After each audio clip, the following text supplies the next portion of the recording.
नमस्कार मित्रों, आपके अपने चैनल स्पिरिचुअल रहस्य में आपका स्वागत है। जो मैंने आपके लिए पहले साधनाएं डाली हैं, मैंने 2 वीडियो डाल दी हैं। अगर उसमें आपकी किसी भी प्रकार का कोई प्रश्न हो तो आप मुझे कमेंट करने को मैंने आपको कहा था। अगर आपका फिर भी कोई प्रश्न हो, आपको लगता है कोई मैं प्रश्न पूछना चाहता हूँ, तो आप प्रश्न पूछ सकते हैं कमेंट करके। तो आज बात हो रही है हनुमान जी की साधना की। हनुमान जी की साधना की बात इसलिए हो रही है कि आज मंगलवार का दिन है, हनुमान जी का दिन है, तो आप आज उनकी साधना के लिए सबसे उचित दिन है, सबसे उत्तम दिन है। आज आप उनकी साधना कर सकते हैं और मंगलवार के दिन शुभ मुहूर्त में उनकी पूजा करने से जो व्यक्ति उनकी साधना करता है वो उनकी साधना ज़रूर सफल होती है। तो आपको सबसे पहले आपको मंगलवार के दिन का चुनाव करना है साधना के लिए। अगर आप चाहे तो आज से आप साधना स्टार्ट कर सकते हैं, अगर चाहे तो अगले मंगल से स्टार्ट कर सकते हैं, क्योंकि आज मैंने वीडियो बना दी है लेकिन थोड़ा लेट हो गया है। कोई बात नहीं, आप जैसा चीज़ समझे वैसा कर सकते हैं आप।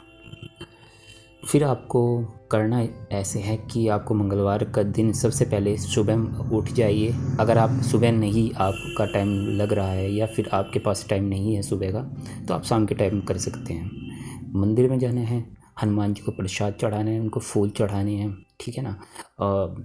आपके जो आसपास का कोई भी मंदिर हो वहाँ पर जाकर आपको ये कार्य करना है। आप कोई भी जो मिष्ठान है, कुछ भी मिष्ठान आप उनको चढ़ा सकते हैं। लाल फूल चढ़ाएं उनको, मिष्ठान में लड्डू वगैरह आप चढ़ा सकते हैं। फिर उसके बाद आपको उनको चोला अर्पित करना है। या तो आप खुद चोला अर्पित करें या फिर किसी ब्राह्मण को बुला ले, उनसे चोला अर्पित करवाएं। उसके बाद जब वे चोला अर्पित कर दे उसके बाद उन्हें दक्षिणा दें, ठीक है ना। जैसी आपकी क्षमता हो उसके अनुसार उन्हें दक्षिणा दें। ये कार्य आपको एक ही बार करना है। जिस दिन आपका पहला दिन हो उस दिन आपको करना है, जिस दिन आपका लास्ट दिन हो, जिस दिन आपकी साधना कंप्लीट हो जाए उस दिन भी आपको यही कार्य करना है, ठीक है ना। उसके बाद आपको वहाँ पर श्री राम जी जरूर होंगे, श्री राम जी, सीता माता और लक्ष्मण जी। ये आपको मिल जाए तो आपको उनकी ज़रूर वहाँ पर पूजा करनी है, उपासना करनी है उनकी, और उनसे उनको प्रसाद चढ़ाना है, फूल चढ़ाने हैं और उनसे इस साधना के लिए प्रार्थना करनी है, आशीर्वाद लेना है। उसके बाद आपको घर पर आ जाना है। घर पर आकर किसी ऐसे कमरे का चुनाव करें जिसमें आप आसानी से साधना कर सकें, जहाँ पर आपको डिस्टर्ब करने वाला न हो। उस कमरे की साफ़ सफाई कर लें और वहाँ पर आपको एक बजोट लगाना है, उस पर भगवान जी का आसन बिछाना है, हनुमान जी की मूर्ति रखनी है, गणेश जी की मूर्ति रखनी है। अगर आपके कोई गुरु है उनकी फ़ोटो फ्रेम आप रख सकते हैं, नहीं भी हो तो कोई बात नहीं। तो और आपको श्री रामचंद्र जी और माता सीता की ज़रूर फ़ोटो रखनी है, ठीक है ना। और उसके बाद आपको सबसे पहले जिस दिन से आपको स्टार्ट करनी है ये साधना, उस दिन आपको सबसे पहले आपको गणेश जी का पूजन करें। फूल वगैरह से उनको फूल वगैरह से उनकी प्रार्थना करें, मिष्ठान का भोग लगाएं उनको। और फिर उसके बाद आपको ऐसे ही पूजन की करनी है, राम जी की पूजा करनी है। आपके गुरु हैं तो उनकी पूजा करें और फिर उसके बाद हनुमान जी की पूजा करें। उसके बाद आपको गणेश जी के मंत्र की एक माला करनी है, ओम गं गणपते नमः। इस मंत्र की एक माला कर लीजिए। उसके बाद आपका कोई गुरु है तो उनके मंत्र की आप एक माला कर सकते हैं। राम जी के मंत्र की 11 माला कीजिए। जय सीताराम आप बोल सकते हैं।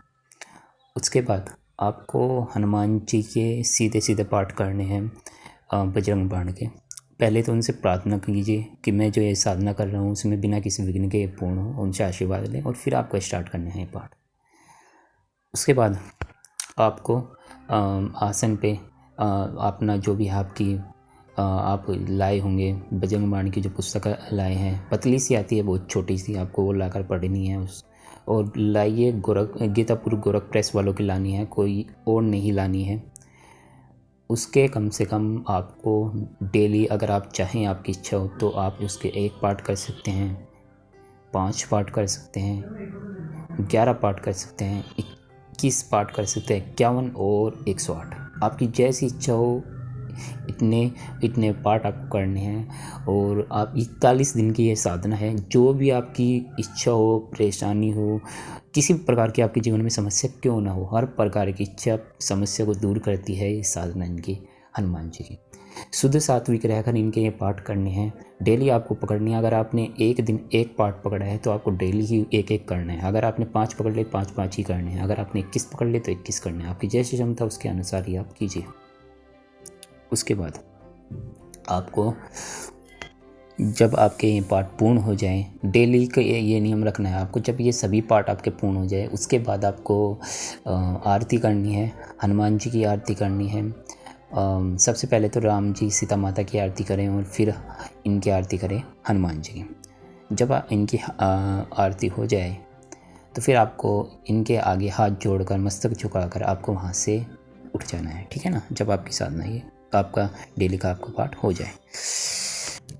ये तो हो गए आपके डेली के पाठ कि आपको ऐसे ऐसे करना है। एक चीज़ का आपको और ध्यान रखना है। जब तक आपके ये पाठ चलते हैं 41 दिन तक आपको करने हैं ये मंगलवार से, तब तक आपको डेली आपको प्रसाद जरूर चढ़ाना है हनुमान जी के मंदिर में। फूल जरूर चढ़ाएं, दीपक जलाकर दीपक जरूर जलाएं उनके आगे, हनुमान जी के आगे, प्रभु श्री राम के आगे, माता सीता के आगे दीपक जरूर जलाना है, घी का दीपक। और साधना के समय भी आपको दीपक जलाना है, घी का दीपक जलाना है आपको। और अब कुछ सावधानियों के ऊपर बात कर लेते हैं, क्या क्या सावधानियाँ इसमें रखनी है, क्योंकि हनुमान जी की साधना थोड़ी अलग टाइप की साधना होती है। अगर आप इसमें थोड़ी सी भी आप चूक कर देते हैं, चाहे तो ये साधना आपको विपरीत परिणाम दे देगी, ठीक है ना, या फिर आपकी ये साधना सफल नहीं होगी, ऐसा भी हो सकता है। सबसे पहले तो आपको यह ध्यान रखना है, आप खान पान का ध्यान रखें। मांस, लहसुन जो भी है, आपको प्याज वगैरह 70 चीज़ें होती हैं, इन सभी चीज़ों को से दूर रहना है, शुद्ध सात्विक रहना है। खान पान की बात हो गई। उसके बाद आपको आचार विचार जो के होते हैं, ऐसे व्यक्तियों में बैठे जिनके आचार विचार अच्छा सोचें, गलत मत सोचना, और सच बोलना, ऐसे कार्य मत करना जिससे आपके जो ब्रह्मचर्य है वो टूटे। और ब्रह्मचर्य में ही आपको रहना है जब तक ये साधना चलेगी। और अब तो मन भी आपको शांति रखना है, तब तक आपको ऐसे कोई भी विचार अपने मन में नहीं लाना है जिससे आपके मन में ऐसे भाव उठे जो उचित नहीं है। और आप जब भी ये साधना करें, जब भी करने बैठे, साफ़ सुथरे कपड़े ही लेकर बैठें। डेली का आपको यही करना है, साफ़ सुथरे कपड़ों में बैठे, गंदे कपड़ों में मत कीजिए साधना। जिस कमरे में आप ये साधना करें उसे सुगंधित कोई चीज़, इत्र वगैरह वहाँ पर छिड़क दे जिससे सुगंध हो जाए वहाँ पर। दीपक आप घी का जला सकते हैं, या फिर आप चमेली के तेल का भी आप दीपक जला सकते हैं। जैसी आपकी इच्छा हो, जैसा आपको उचित लगे वैसा आप कर सकते हैं साधना के लिए, जैसे मैंने आपको बता दिया है। जिस दिन आपकी ये साधना पूर्ण हो जाए उस दिन आपको, जैसे पहले दिन आपने प्रसाद चढ़ाया था, चोला चढ़ाया था हनुमान जी को, और राम जी की भी आपने वहाँ पर पूजा की थी, वैसे ही आपको वहाँ पर जो आपके ब्राह्मण हैं वहाँ पर उन्हें दक्षिणा देनी है, जैसी आपकी क्षमता उसके अनुसार। उसके बाद आपको एक छोटा सा हवन करना है। हवन देसी घी से होगा, या हवन सामग्री से भी आप हवन कर सकते हैं। बजरंग बाण का जो आपका एक एक श्लोक होगा, श्लोक नहीं मंत्र समझिए उसको, और उसके लास्ट में स्वाहा लगाकर आपको उसका हवन करना है। एक श्लोक बोलिए, पूर्ण बोलिए वो श्लोक, और जब आपका वो श्लोक पूर्ण हो जाए तो लास्ट में स्वाहा लगाकर आपको उसकी आहुति देनी है, ठीक है ना। सिंपली हवन करना है जैसे आप करते ही हैं, और आपको इसकी 108 आहुतियाँ करनी है, ऐसे करके इनकी, मतलब कि आपने जितना भी आपका स्वाहा लगाकर आप किन्ने जितने भी श्लोक पढ़े, आपका फिर एक पाठ माना जाएगा। फिर अगर चाहे तो आप 11 आहुतियाँ भी कर सकते हैं इसकी, मतलब कि एक पाठ, और आप इस प्रकार कर सकते हैं जैसे मैंने आपको बताया। अगर आपका कोई क्वेश्चन हो तो आप पूछ सकते हैं मुझसे, पूछना भी चाहिए अगर आपको किसी प्रकार का कोई संशय भी हो, क्योंकि जल्दीबाजी में कोई कार्य नहीं करना चाहिए। क्योंकि अगर आप जल्दीबाजी में कोई कार्य करते हैं और तो फिर परिणाम अच्छा भी नहीं होता है कभी कभार, तो थोड़ा पूछ लीजिए मेरे से, आपको पूछ लेना है। वीडियो को लाइक जरूर करें, शेयर जरूर करें और सब्सक्राइब करें यार चैनलों को। चैनल जो है अभी सब्सक्राइबर के काफ़ी कम है, तो चैनल को सब्सक्राइब करें, शेयर करें, जिससे ज़्यादा से ज़्यादा लोग इस वीडियो का फ़ायदा उठा सकें। मैं आपको बता देता हूँ मेरा खुद का अनुभव बजरंग बाण पर रहा है। मैं आपको बताऊँगा कि किस प्रकार इस बजरंग बाण ने मेरे परिवार की एक बार रक्षा की थी। और ये उस समय की बात है जब मैं इन साधना क्षेत्र में काफ़ी कम जानता था, तब इसने मेरी इतनी मदद की थी। ये बहुत शक्तिशाली है, लेकिन बस इतनी सी बात है, जो व्यक्ति इस बजरंग बाण को कर रहा हो वो उचित हो, अच्छा हो, और उसके मन में किसी के प्रति कोई दुष्ट भाव ना हो, और ब्रह्मचर्य में रहने वाला व्यक्ति हो। यही इनकी मांग रहती है।